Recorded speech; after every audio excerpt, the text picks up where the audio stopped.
visant à positionner l'Afrique comme le futur centre économique, technologique, culturel, touristique, industriel et agricole du monde, prévu pour se tenir à Dakar du 3 au 4 juillet 2025 sous la haute thématique les coopératives agricoles communautaires, une réponse à l'atteinte de la souveraineté alimentaire. Ce forum réunira l'Afrique et le reste du monde dans une initiative ambitieuse pour mutualiser les forces, se nourrir, se soutenir mutuellement, pousser le projet de la libre-échange continentale africaine, lever des fonds, découvrir des projets innovants, attirer et aider les entreprises à s'installer en Afrique, assurer la souveraineté alimentaire, relever le défi énergétique et lutter contre le chômage. L'Afrique, avec sa riche histoire et sa diversité culturelle, se trouve à un moment déterminant de son évolution et de son développement. Le continent dispose de vastes ressources naturelles, d'une population jeune et dynamique et d'un potentiel de croissance économique considérable. Cependant, il doit faire également face à des défis majeurs tels que le chômage, l'insécurité alimentaire et les problèmes énergétiques. Le forum ACM s'inspire des théories endogènes et de développement qui mettent en avant l'importance de valoriser les ressources naturelles et locales et les capacités internes pour stimuler une croissance durable et autonome. Le Forum africain du monde 2025 se contentera de discuter des défis et des opportunités des coopératives agricoles communautaires. Il s'engage aussi à agir concrètement en soutenant des projets innovants et en mobilisant les ressources naturelles pour leur mise en œuvre afin de réduire drastiquement les importations d'ici 2035, à savoir les importations alimentaires. En attirant des entreprises et des investisseurs du monde entier, le Forum aspire à créer un écosystème dynamique et inclusif où chaque acteur, des jeunes entrepreneurs aux grandes multinationales, peut contribuer à l'atteinte de la souveraineté alimentaire. Le Forum ACM se veut être une plateforme exceptionnelle de collaboration et d'innovation ancrée dans une vision panafricaine et ouverte sur le monde. Il s'agit d'une initiative audacieuse. C'est important pour nous d'être ici aujourd'hui. Ça a été un petit périple de me retrouver à Dakar. Pourquoi? Parce qu'effectivement, le sujet qu'on porte aujourd'hui, qui est la souveraineté alimentaire, est un sujet très important et que Bouchra porte au sein même de ses valeurs. Alors, nous sommes ici aujourd'hui pas forcément pour parler de théorie, mais pour parler effectivement de pratique, d'opérationnalité. Ce sujet qui est porté aujourd'hui, effectivement, est un sujet qui, depuis longtemps, fait des vagues. On en parle, il y a beaucoup de problématiques qui sont soulevées, il y a beaucoup de solutions. Mais je pense que l'idée, effectivement, c'est qu'il n'y a jamais de problème, il n'y a que des solutions. Aujourd'hui, ma présence fera objet effectivement de pouvoir mettre en avant tout ce que Bouchra peut mettre en pratique et en place afin de participer à la résolution de cette problématique-là, tant sur l'aspect industriel, sur l'aspect financier, que sur l'aspect diplomatie économique. Donc voilà, je réitère encore une fois, je suis très content et très ravi d'être avec vous aujourd'hui et très content d'être à Dakar. Merci beaucoup. Nous aidons les sociétés à payer, à faire les encaissements pour leurs clients, mais aussi à payer. Et comme quelques exemples que je peux te donner en termes de réalisation, nous payons des bourses, par exemple les étudiants au niveau du Sénégal avec notre partenaire Ecobank. Nous collectons les moyens de paiement au niveau de Total Energy, qui est notre partenaire phare. Et actuellement, en termes de clients, nous sommes à plus de 4000 clients corporate B2B qui travaillent avec nous. Et sur les flux financiers, nous sommes à plus de 10 000 milliards de francs CFA que nous processons au niveau de notre plateforme. Donc, par rapport à notre présence au niveau de ce forum, InTouch pourra mettre en exergue son expérience par rapport à tout ce qui est paiement, par rapport à la facilité à l'accès au financement. Je pense que quand on parle de coopérative, on parle de regroupement de personnes et derrière, il faudra mettre en place tout ce qui est structure, tout ce qui est système pour faciliter les mouvements des flux financiers au niveau de ces regroupements. Donc à ce niveau, InTouch pourra venir parler de son expérience, de ses réalisations et trouver aussi des pistes de collaboration que nous pourrons mettre en exergue et faciliter un peu l'objectif que l'État du Sénégal a mis en place et aussi l'objectif par rapport à ce forum, notamment les coopératives. Donc nous remercions encore M. Thioune pour cette excellente initiative et je pense que nous aurons l'opportunité de discuter davantage de tout ce que nous pourrons faire ensemble. ENSIA, c'est un groupe financier qui est présent dans 12 pays d'Afrique, qui dispose de 22 compagnies d'assurance vie et non-vie, de 6 banques et d'une société de gestion et d'intermédiation qui agit directement sur les marchés financiers.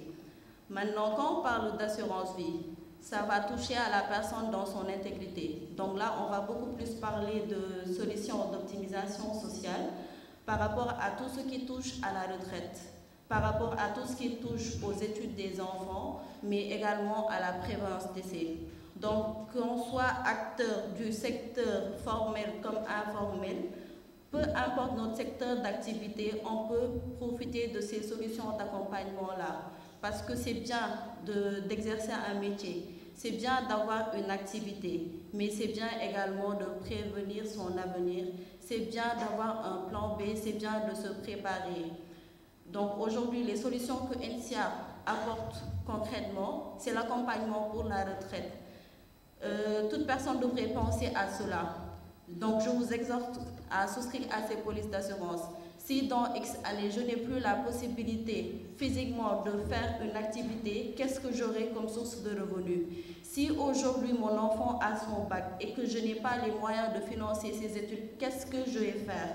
Donc les sociétés d'assurance vie telles que ENSIA vous accompagnent dans ce sens et vous facilitent vraiment la préparation de ces projets-là. Donc merci beaucoup à M. Thioune pour l'invitation et pour la collaboration.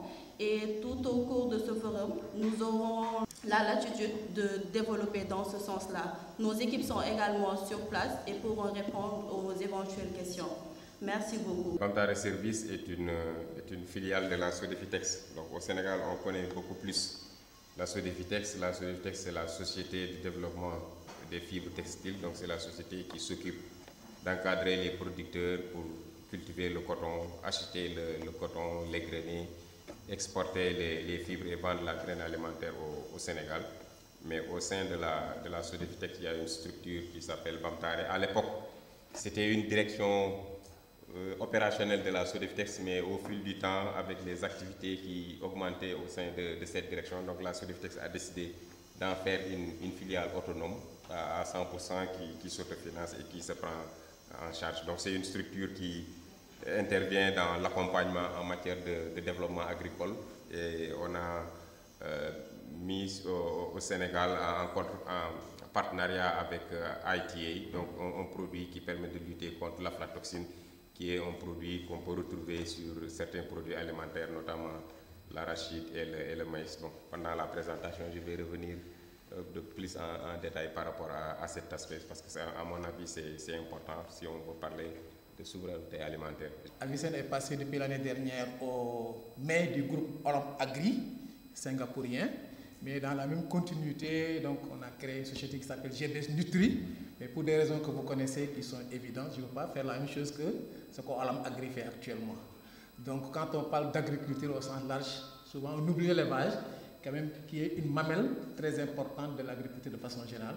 Je pense qu'on aura l'occasion de discuter plus largement de l'aviculture, qui est quand même mon secteur de prédilection, qui est une filière très importante, fondamentale quand on veut parler donc de couvrir les besoins en protéines animales d'une Afrique grandissante, d'un développement donc, que vous connaissez aujourd'hui, l'urbanisation galopante, etc., etc.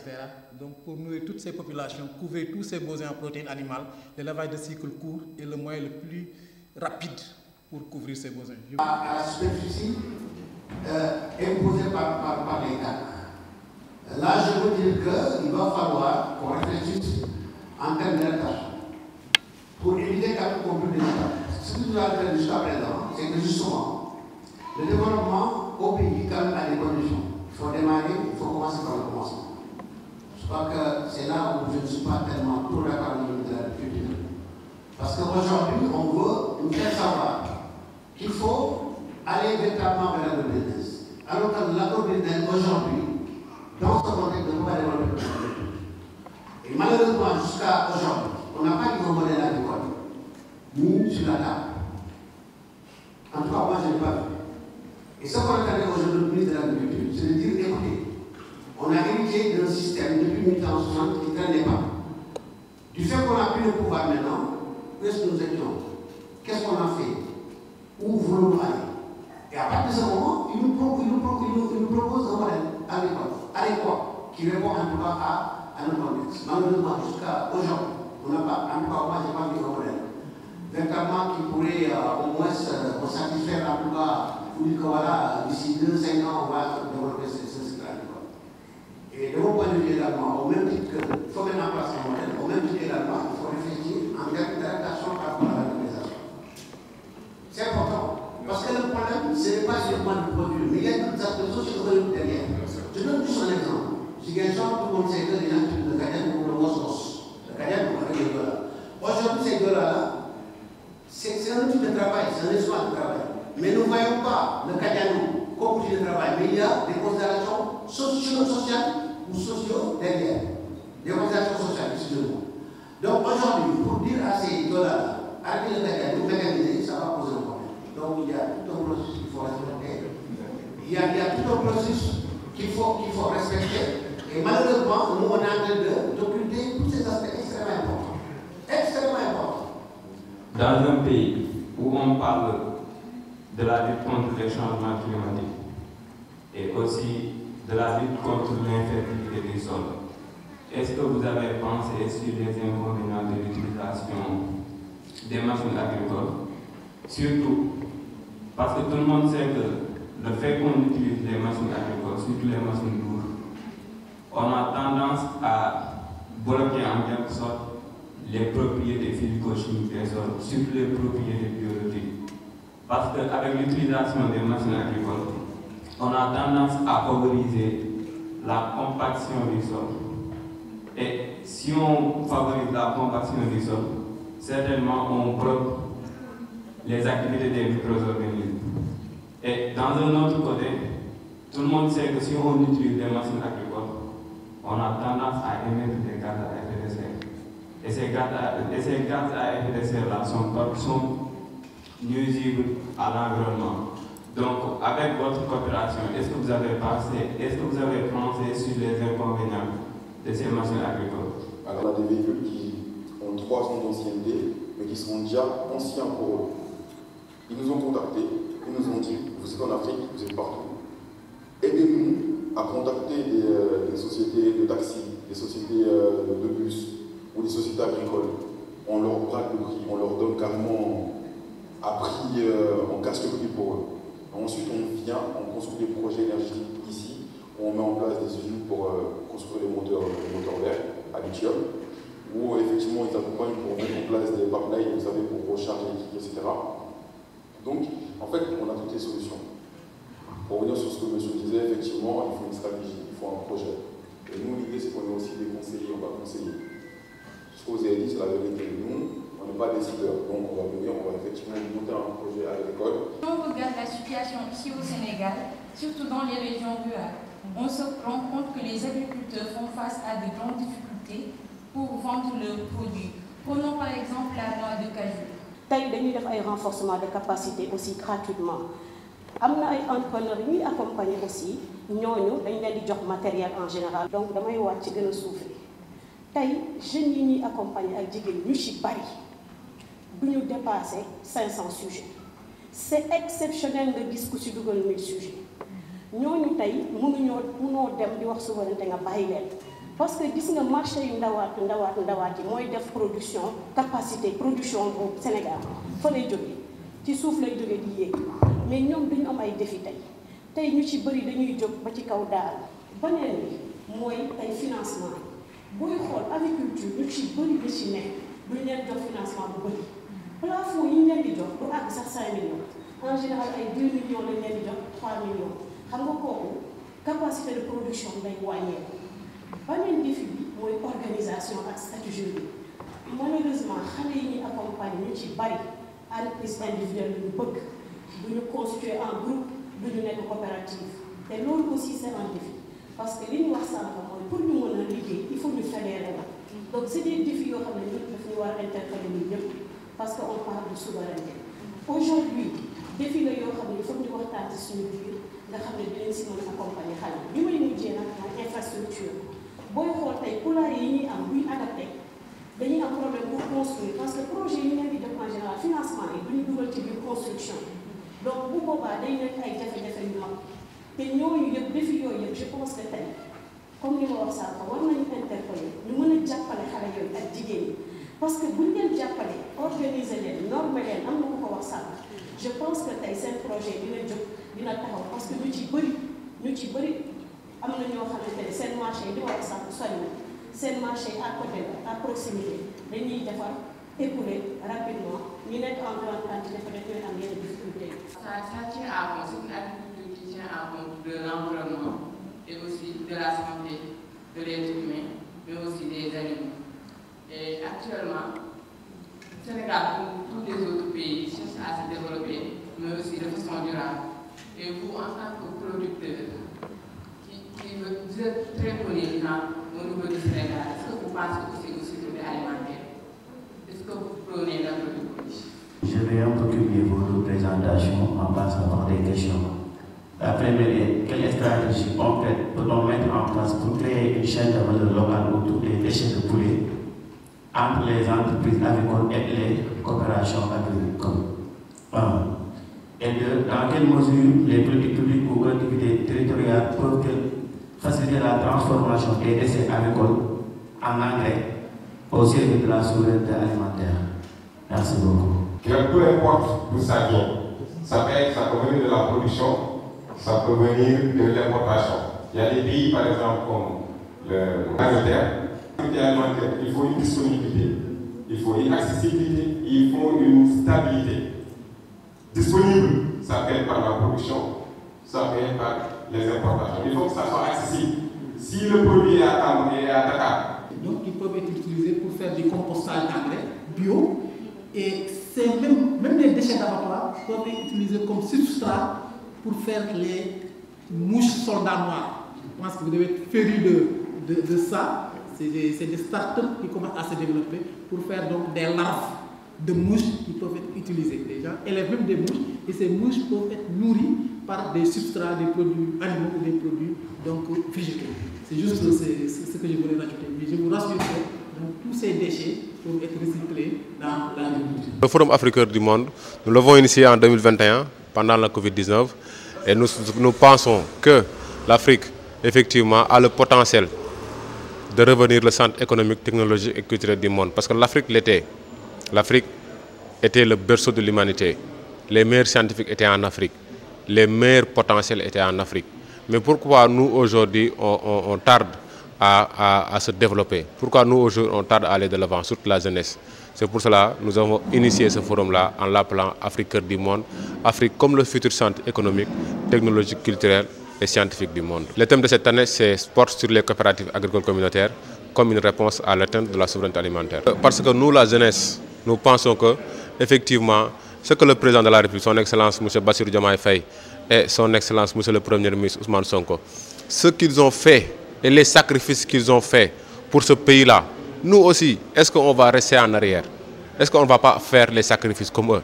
C'est pour cela, malgré nos faibles moyens, effectivement, on a mobilisé au niveau international, on a mobilisé au Sénégal, en France, en Guinée, un peu partout au Sénégal, en Ziguinchor, en Tamba, à Dakar, à Thiès, les jeunes des partenaires pour participer au projet. Parce que c'est ça qui nous importe. On veut participer au projet et on veut montrer aux Sénégalais qu'il y a des jeunes qui sont engagés, qui sont derrière le Premier ministre et le Président de la République pour les aider dans ce dynamisme, mais aussi pour faciliter la réussite, effectivement, mais aussi pour faciliter l'accès à l'emploi aux jeunes, mais aussi l'accompagnement des femmes et le développement économique du Sénégal. Nous, notre contribution, c'est de voir comment ces coopératives-là peuvent s'installer. Deuxièmement aussi, la formation des jeunes. Troisièmement, la formalisation et le financement des jeunes. Parce que nous pensons que les jeunes du Sénégal, c'est eux qui doivent porter les coopératives. Ce sont les jeunes qui sont dans les universités, les jeunes qui ont les startups. C'est eux qui doivent se regrouper Et on peut même créer des coopératives en technologie, on peut même créer des coopératives en commerce, on peut même créer des coopératives en transport. Et ces jeunes-là doivent se réunir et ces jeunes-là doivent se regrouper pour travailler ensemble pour le développement du Sénégal. Parce qu'aujourd'hui, on peut considérer l'agriculture comme un domaine transversal, comme le numérique. Parce que l'agriculture est reliée à d'autres sous-domaines, comme la technologie, comme le transport, le stockage, effectivement, même la communication, il fait partie. Donc pourquoi pas aujourd'hui, effectivement, mobiliser les jeunes, sensibiliser les jeunes à participer dans ce dynamisme, mais aussi à accompagner, à aider, à venir au renfort au président de la République et au Premier ministre, son Excellence, M. Bassirou Diomaye Faye. Actuellement, quand même, on a reçu le soutien du secteur privé, vraiment, que nous remercions vivement, et certains partenaires, certains dirigeants d'entreprises. Maintenant, pour l'État du Sénégal, comme je vous l'ai dit, nous lançons un appel aux autorités et nous espérons bien que notre cri de cœur sera entendu. Le message, c'est de leur dire qu'il y a des jeunes qui sont là. Et ces jeunes-là, non seulement nous avons l'expertise, nous avons le réseau, nous avons les compétences, mais nous avons aussi l'amour de participer au projet. Nous avons aussi l'amour de notre pays. Nous avons l'amour de notre pays. Nous sommes des patriotes. On veut participer au projet. Nous demandons au président de la République, nous demandons effectivement au Premier ministre, son Excellence, M. Ousmane Sonko, de nous appeler et de voir avec nous comment on peut travailler sur des projets très structurés, mais aussi sur des projets qui vont donner la possibilité aux jeunes d'avoir des emplois, mais aussi de se voir dans l'évolution économique. On fait le Forum africain du monde, di waxtaan ci wàllum coopérative agricole communautaire, ci wàllum jeunesse, ci wàllum xëy ndaw yi ak ci wàllum tey nan la ñu mën a jàppalee suñu njiiti réew, son Excellence Bassirou Diomaye Faye ak le Premier ministre. Ndax jeunes yi mën ci am liggéey mais aussi jeunes yi mën cee gis seen bopp. waaw forum bi tey thème bi ni ngi wax ci wàllum coopérative agricole communautaire te sunu objectif mooy ñu xool ak mbay bi ñu xool ak jeunes yi nan la ñuy def ba effectivement jeunes yi mën cee gis seen bopp mais aussi ñëpp mën cee gis seen bopp te yaakaar nañu jeunes yi tey ñëw wuy si nañu fépp foo dem Sénégal tey am na jeunes yu fa jógee ñëw wuy sunu même au niveau international am na jeunes yu fa jógee ñëw wuy sunu donc lii mooy wane ne ñun am nañu réseau ci jeunes yi te suñu jàppalee incha allah danañu dimbali jeunes yi dana ànd ak ñoom liggéey ci coopérative dana ànd ak ñoom liggéey ci coopérative technologique coopérative commerciaux ci coopérative commerciale autant pour moi ci yëpp danañ ci mën a liggéey ak jeunes yi. waaw coopérative warut a yem donc ci mbay dañ ko war a ubbi ci yenn secteur et suñ ko ubbee ci yenn secteur dana mën a regrouper jeunes yi te dana tax jeunes yi mën cee gis seen bopp. waaw nguur gi ni ngi koy laaj mu jàppale nu mu dellu mu xool nu xam ni ñun ay ndawam lañu te ñun aussi nekk nañ ñoo xam ne ay patriotes lañu. te yaakaar naa ni sacrifice yu président de la République son Excellence Bassirou Diomaye Faye ak le Premier ministre def ñun war na cee dellu ginnaaw dañ cee war a ànd ak ñoom liggéey ci ak ñoom. D'où l'importance d'avoir créé notre structure il n'y a pas très longtemps au Sénégal. Alors aujourd'hui effectivement nous accompagnons DigitRace dans le cadre de cette conférence qui porte sur de la souveraineté alimentaire. Alors effectivement aujourd'hui on remercie le gouvernement, on remercie son Excellence le Premier ministre M. Sonko qu'on a rencontré en Chine, qui a réitéré ce besoin effectivement pour la diaspora sénégalaise d'investir au Sénégal. On est dans ce train-là, c'est la volonté effectivement de notre président qui est M. Bassirou Pouy, qui est par la même occasion secrétaire général de la Chambre des commerces sud-africaine. Aujourd'hui, on parle au nom du Sénégal à travers le monde. Effectivement, de par nos activités, avec les fonds d'investissement qui nous accompagnent, avec les engins industriels qu'on distribue en Afrique, mais également aussi avec nos activités sur l'intelligence artificielle. Tous ces sujets que porte aussi le gouvernement, nous le portons déjà à l'international et aujourd'hui nous souhaitons le porter aussi, ici au Sénégal. Donc DigitRace nous a invités, on a répondu à l'appel. Aujourd'hui, on entend le gouvernement et effectivement cette vision 2050 on la partage. On invite aussi le gouvernement à nous accueillir, à nous écouter, nous et DigitRace, afin de développer effectivement cette synergie et de faire en sorte que le Sénégal soit ce qu'elle doit être à travers le monde, c'est-à-dire un pionnier. Alors effectivement, la première partie de la présentation était axée, ancrée sur ce besoin que le public comprenne effectivement ce que Bouchra fait. Alors nous, c'est 5 programmes. Le premier programme, c'est le Global Link, c'est la mise en relation diplomatique, c'est l'apport d'investissement sur des projets impactants en Afrique. Ensuite, le second programme, c'est le Build and Supply. Effectivement, on a signé des partenariats avec une centaine d'industriels chinois qui nous permet aujourd'hui de distribuer nos engins un peu partout en Afrique. Alors, la petite particularité, c'est qu'on a 2 types d'engins. On a des remanufacturés, on a des neufs. Ce qu'on propose aujourd'hui comme engin, c'est 60% moins cher que sur le marché international. Et on met en place des financements qui sont pour les Africains, pour les Sénégalais. Donc avec seulement 30% de la somme du camion, qui est déjà moins cher que la concurrence, on permet aux Sénégalais d'acquérir tout type d'engins industriels. Et l'idée, c'est que aujourd'hui, on veut que le Sénégalais, l'entrepreneur, se dise qu'il va investir non pas sur sa trésorerie, mais par rapport à son projet. Et là où effectivement on parle d'achat-acquisition, de stratégie d'achat-acquisition.